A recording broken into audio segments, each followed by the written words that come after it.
ഈ കഴിഞ്ഞ ദിവസം നടന്ന CPM അക്രമത്തിൽ തിരുവനന്തപുരത്ത് ഇവർ ഇത്രയും വാഹനങ്ങൾ അടിച്ചു പൊട്ടിച്ചിട്ട് ഡ്രൈവർമാരെ ആക്രമിക്കുകയൊക്കെ ചെയ്തിട്ട് ഇപ്പോൾ ലേലുല്ലു പറഞ്ഞുകൊണ്ട് എത്തിയിരിക്കുകയാണ്. ഇതിൻ്റെ പിന്നിൽ ഒരു നല്ല ദുരുദ്ദേശമുണ്ട് എന്നുള്ളതല്ലേ? ഞങ്ങൾ വാഹനം നന്നായി കൊടുക്കാം, ഞങ്ങൾ അങ്ങനെയോ ഇങ്ങനെയോ തൊഴിലാളി വർഗത്തിൻ്റെ ഇങ്ങനെ ഒരു അടിയുണ്ടായാലും ഞങ്ങൾക്ക് ദുഃഖമുണ്ട്, ഞങ്ങൾ ആകെ പരവശരാണ്, ഞങ്ങൾക്ക് നിങ്ങളൊക്കെ ഒപ്പമാണെന്നൊക്കെ പറഞ്ഞാണ് ഇപ്പോൾ CPM നേരത്തെ രംഗത്തെത്തിയിരിക്കുന്നത്. അത് എന്തിനു വേണ്ടിയാണെന്ന് മനസ്സിലായില്ലേ? ഈ കേസിൻ്റെ ഗ്രാവിറ്റി കുറയ്ക്കാൻ വേണ്ടിയാണ്.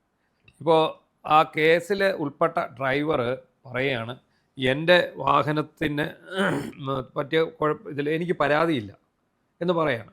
കാരണം ഇവർ പറഞ്ഞല്ലോ ഞങ്ങൾ നന്നാക്കി കൊടുത്തു, വാഹനം നന്നായി കൊടുക്കാം, ഇയാൾ ആശുപത്രി 1-2 ആശുപത്രിയിലായി പോയല്ലോ, ചിലവ് വഹിച്ചോളാം എന്ന് പറഞ്ഞല്ലോ. അപ്പം ഇവരെ സംബന്ധിച്ചിടത്തോളം CPMന് കാര്യം മനസ്സിലായി, കൈവിട്ടുപോയി എന്നുള്ള വിവരം. ED ടീമിനെ ഒന്നടങ്കമാണ് ഇവർ ആക്രമിച്ചിരിക്കുന്നത്. ആ ടീമിനകത്ത് വരുന്ന ആൾക്കാരാണ് ഈ വാഹനങ്ങളുടെ ഡ്രൈവർമാരും അതുപോലെ തന്നെ ഈ വാഹനവും. അപ്പോൾ സ്വാഭാവികമായും ഇതിനകത്തെല്ലാം ഓരോ ആക്രമണത്തിൽ ഇപ്പം അവരെ പരിക്കേറ്റതാണെങ്കിലും ഈ അവരെ കണ്ണിനകത്ത് തറച്ചതാണെങ്കിലും വാഹനം തകർത്തതാണെങ്കിലും എല്ലാം ഓരോ സെക്ഷനുള്ളിൽ വരും. ഗുരുതരമായ കുറ്റമാണ് ഇവർ ചെയ്തിരിക്കുന്നത്. ആക്രമിക്കുക എന്ന് പറയുമ്പോൾ വധശ്രമം തന്നെയാണ്. അപ്പോൾ ഈ ഓരോന്നും വന്നു കഴിയുമ്പോൾ ഇതിൻ്റെ അന്വേഷണം മുന്നോട്ട് പോകുന്ന സമയത്ത് കേന്ദ്ര ഏജൻസികൾ ഇറങ്ങി കൂടുതൽ ഡാമേജ് വരുത്താതിരിക്കുക എന്നുള്ളത് ഒരു ലക്ഷ്യം. രണ്ടാമത്തേത് ഈ പറയുന്ന ജനരോഷം ശമിപ്പിക്കുക, ജനങ്ങളുടെ ജനരോഷം ശമിപ്പിക്കുക. അപ്പം അങ്ങനെ രണ്ട് കാര്യങ്ങളാണ് ഇതിനകത്ത് പ്രധാനമായിട്ടുള്ളത്. പക്ഷെ ആദ്യം ഇവർ ശ്രദ്ധിച്ചില്ല. ആദ്യം നമ്മളുടെ ബസ്സിലും പിടിച്ചു നിന്ന് ഞങ്ങളിത് ശരിയാണ്, ഞങ്ങൾ അങ്ങനെയാണ് ഇങ്ങനെയാണ്, ഞങ്ങൾ ആക്രമിച്ചിട്ടില്ല എന്നൊരാ പറഞ്ഞില്ലേ. സ്വരാജ് പറഞ്ഞു ഞങ്ങളുടെ ആക്രമണം ഇങ്ങനെ അല്ല, ജഗതി പറഞ്ഞു എൻ്റെ ഗർഭം ഇങ്ങനെയല്ല എന്ന് പറഞ്ഞല്ലാണ്, ഞങ്ങളുടെ ആക്രമണം ഇങ്ങനെ അല്ല എന്നാണ് പറഞ്ഞത്. അത് കുറേ പേര് ഇങ്ങനെ അവരുടെ ഒരു പ്രതികരണത്തിനായിട്ട് കൂടിയപ്പം അതിൽ നിന്നുണ്ടായ സ്വാഭാവിക പ്രതികരണം മാത്രമാണ് അതെന്നാണ് പൂമരൻ പറയുന്നു, EP പറയുന്നു. അത് ആൾക്കൂട്ടം പിടിക്കുമ്പോൾ വണ്ടി ഇറക്കി വിട്ടുകൊടുത്താൽ പിന്നെ സ്വാഭാവികം സംഭവിക്കില്ലേ? അതെ, വണ്ടി ഇറക്കി വിടാൻ ഇവിടുത്തെ കേരളത്തിലെ പോലീസില്ലേ, പോലീസ് മുന്നും നിൽക്കേണ്ടവർക്ക് ഇത്രയും അക്രമസക്തര ആൾ നിൽക്കുമ്പോൾ കമ്പും കല്ലുമായിട്ട്. അല്ല, ഇതിനകത്ത് പോലീസിനെതിരെ അന്വേഷണം വരണമല്ലോ.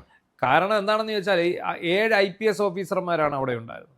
മനസ്സിലായില്ലേ? സീനിയറും ജൂനിയറും ഇടത്തരക്കാരും എല്ലാവരും ഉണ്ടായിരുന്നു. നമ്മൾ നേരത്തെ ഒരു വീഡിയോയിൽ പറഞ്ഞ ലൈഫ് മിഷൻ കോഴക്കേസ് അട്ടിമറിക്കാൻ വേണ്ടി വിജിലൻസിനെ നിയോഗിച്ച് രേഖകൾ പിടിച്ചെടുക്കാൻ ബുദ്ധി ഉപദേശിച്ച IPSകാരനടക്കം അവിടെ ഉണ്ടായിരുന്നു.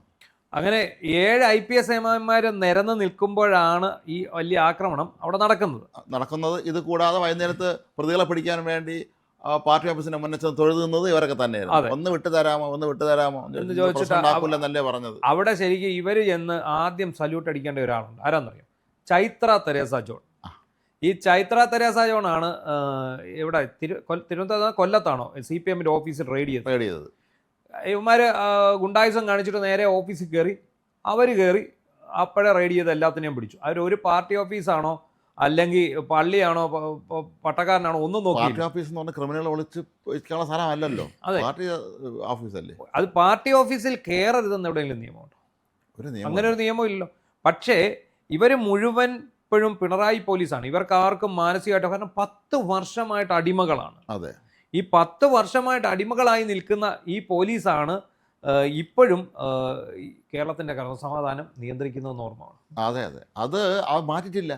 എന്തുകൊണ്ട് ഈ സർക്കാർ ഇവരെ മാറ്റുന്നില്ല? അടിയന്തരമായ ഒരു ആദ്യം ചെയ്യേണ്ടിരുന്ന കാര്യമാണ്. ഈ മന്ത്രിസഭ അധികാരത്തിലെത്തി ഇവർ 2 ആഴ്ച ആകാൻ പോകുന്നു. എന്നിട്ടും പ്രധാനപ്പെട്ട തസ്തികകളിൽ ഇരിക്കുന്നവരെല്ലാം അവിടെ തന്നെ തുടരുകയാണ്. അവർ പരമാവധി അവർക്ക് ചെയ്യാനുള്ള പണി ചെയ്തിട്ടേ പോകുള്ളൂ.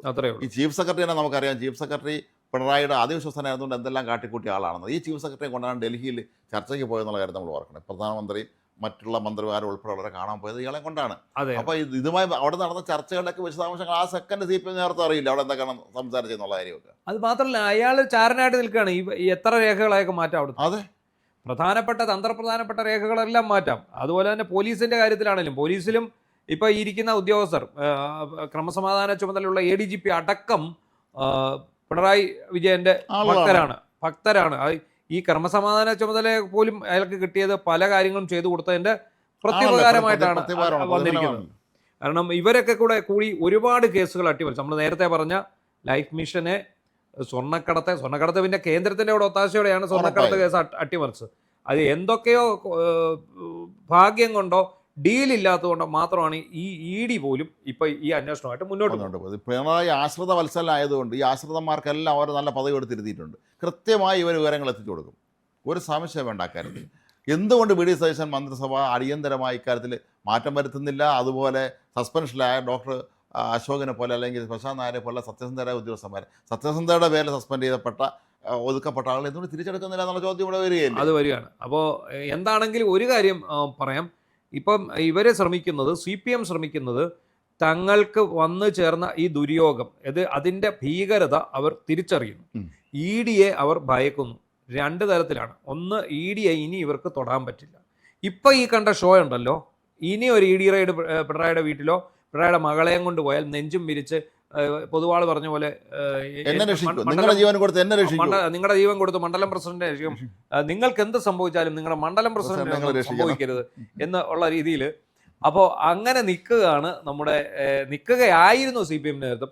പിന്നെ ഫേസ്ബുക്കിൽ കിടന്ന് തള്ളാം, പിന്നെ തള്ളിമറിക്കാം, പിന്നെ ന്യായീകരണ ക്യാപ്സുകൾ. ഇന്ന് ഞാൻ ന്യായീകരണ ക്യാപ്സുകൾ കണ്ടു. MV ഗോവിന്ദൻ്റെ മകനും ഈ പറയുന്ന ഇയാളുടെ മകനും ബിനോയ് വിശ്വത്തിൻ്റെ മകനും അതുപോലെ നമ്മുടെ ശിവൻകുട്ടിയുടെ മകനുമൊക്കെ വിദേശത്ത് പഠിക്കുന്നതിനെ ഇത് ചെയ്തുകൊണ്ട് ന്യായീകരിക്കുമല്ലോ. ന്യായീകരണത്തിൻ്റെ കാര്യത്തിൽ അവരെ പോയിട്ടേ ഉള്ളൂ. ഇത്രയും അന്തമുട്ട ന്യായീകരണം നമുക്ക് ലോകത്ത് ഒരിടത്ത് കാണാൻ കഴിയുകയില്ല. നമ്മൾ പ്രധാനപ്പെട്ട കാര്യം ശ്രദ്ധിക്കേണ്ടത്, ഇവരെല്ലാവരും കൂടെ ചേർന്ന് ഇപ്പോൾ ഈ കോംപ്രസ് ചെയ്യാൻ നോക്കുന്നത് തല ഊരാൻ വേണ്ടി തന്നെയാണ്. ഇത് പെട്ടുപോയതാണ്. പക്ഷേ ഊരാൻ പറ്റില്ല. ശരിക്കും നമ്മൾ പറഞ്ഞു തന്നെയാണ് സംഭവിച്ചത്. അക്രമം നടത്താൻ ഇവരുടെ കയ്യിൽ പ്ലാൻ ഇല്ലായിരുന്നു. പക്ഷേ അക്രമം നടത്തി ഇവരെ വെട്ടിലാക്കാൻ ഒരു കൂട്ടർ ഇതിനകത്തുണ്ടായിരുന്നു. അവരെ അക്രമം നടത്തി വെട്ടിലാക്കി കഴിഞ്ഞു. ഇനി എങ്ങനെ അതിൽ നിന്ന് തലയൂരും? മിക്കവാറും എനിക്ക് തോന്നുന്നു സ്റ്റേറ്റ് ഗവൺമെന്റുമായിട്ട് ഇവരൊരു ഒത്തുതീർപ്പുണ്ടാക്കും. അതിനുശേഷം EDയുമായിട്ടുള്ള ഒത്തുതീർപ്പിന് ശ്രമിക്കായിരിക്കും. എന്താണെങ്കിലും ഇവരുടെ ഏറ്റവും വലിയ ഭീതി സംസ്ഥാനത്ത് ഏതൊക്കെ പാർട്ടി ഓഫീസുകളിൽ കേന്ദ്ര ഏജൻസികൾ കടന്നു കയറും എന്നുള്ളതിനെ സംബന്ധിച്ച് മാത്രമാണ്.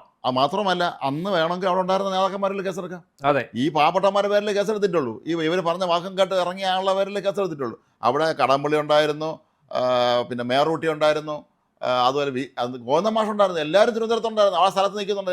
ഇവർ നിൽക്കുമ്പോഴാണ് ഇതെല്ലാം അവിടെ ഇറങ്ങിയത്. ഇന്നലെ വേറൊരു വലിയ ബ്രേക്കിംഗ് ന്യൂസ് വരുന്നുണ്ട്. ഈ അറസ്റ്റിലായവന്മാരെ കാണാൻ A.A. റഹീം ചെന്നു, അയാളെ കയറ്റി വിട്ടില്ല. ഇവരൊക്കെ പഴയ ഓർമ്മയിൽ പോകുന്നതായിരിക്കും. നമ്മളിപ്പോൾ ഭരണത്തിലുണ്ട് എന്നുള്ള ഓർമ്മയായിരിക്കും. എന്നിട്ട് A.A. റഹീമിനെ തടഞ്ഞതിൽ പ്രതിഷേധം. എടാ, പോലീസ് കുറെ പ്രതികളെ പിടിച്ചോണ്ട് അവർ ചോദ്യം ചെയ്യുന്നിടത്ത് A.A. റഹീമിനെ കയറ്റിവിടാ. ഇങ്ങനാര് DGPയോ? ഒന്നുമല്ലല്ലോ. ഇതൊക്കെ കാലമൊക്കെ കഴിഞ്ഞു സഖാക്കന്മാരെ. നിങ്ങൾ കിടന്ന് തള്ളിയിട്ടൊന്നും ഒരു കാര്യമില്ല. നിങ്ങളുടെയൊക്കെ കയ്യിൽ നിന്ന് കാര്യം പോയി. നിങ്ങൾ ഇത്രയും നാളും ഇതിൻ്റെ പിന്നെ ഭരണത്തിൻ്റെ ആ ഒരു എന്താ പറയുന്നത് ശീതളമ അതെല്ലാം അനുഭവിച്ചതല്ലേ. സാധാരണക്കാരെ ഒരുപാട് പേരെ കണ്ണീര് കുടിപ്പിച്ചതാണ്. അതുകൊണ്ട് ഇനിയിപ്പോൾ എന്ത് സംഭവിക്കുന്നു എന്ന് ചോദിച്ചാൽ, നിങ്ങൾ പോയി കിടക്ക്. ജോസഫൈൻ പറഞ്ഞത് ഞങ്ങൾക്ക് പറയാനുള്ളൂ, അനുഭവിച്ചോ.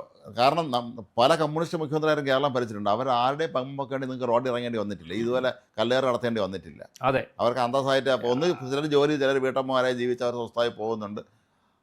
പക്ഷേ ഒരേ ഒരു കമ്മ്യൂണിസ്റ്റ് മുഖ്യമന്ത്രിയുടെ മോക്ക് വേണ്ടി മാത്രമാണ് നിങ്ങളിപ്പോൾ ഈ യുദ്ധത്തിന് ഇറങ്ങിയിരിക്കുന്നത്. ഇത് ആത്യന്തികമായി നിങ്ങൾക്ക് തന്നെയായിരിക്കും വരുന്നത്. നിങ്ങളെ വീട്ടുകാർക്ക് ആളില്ലാതാവും. അല്ല, വേറൊരു കാര്യം ശ്രദ്ധിച്ചായിരുന്നു, ഈ മാസപ്പടി ലിസ്റ്റിലെ PV പത്മജ വേണുഗോപാലാണെന്ന് പുതിയ ക്യാപ്സൂൾ ഇറങ്ങിക്കഴിഞ്ഞു. പിണറായി വിജയൻ അല്ല, പത്മജ വേണുഗോപാലിന് എന്ത് ഭാരവാഹിത്വമാണുള്ളത്? രാഷ്ട്രീയക്കാരുടെ പേരെഴുതി വെച്ചേക്കുന്നതിനകത്ത് പത്മജ വേണുഗോപാലിന്റെ പേര് എങ്ങനെ വരും? അവിടെയാണ് അദ്ദേഹം ഈ പത്മജ വേണുഗോപാൽ പാർട്ടിയിലേക്ക് വന്നിട്ട് പോലും ഇത്ര കുറച്ച് കാലം. അപ്പോൾ അതിനിടയ്ക്കാണ് ഇവരുടെ പേര് എഴുതി വെച്ചിരിക്കുന്നു എന്ന് പറയുന്നത്. എന്താണെങ്കിലും ശരി, നല്ല പോലെ CPM പെട്ടുപോയ പോയി എന്നുള്ളതാണ്.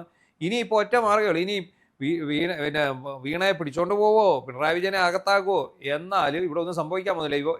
ഇവർ പണ്ടത്തെ പോലെ ചാടി ഇറങ്ങി പണിക്ക് നിൽക്കില്ല.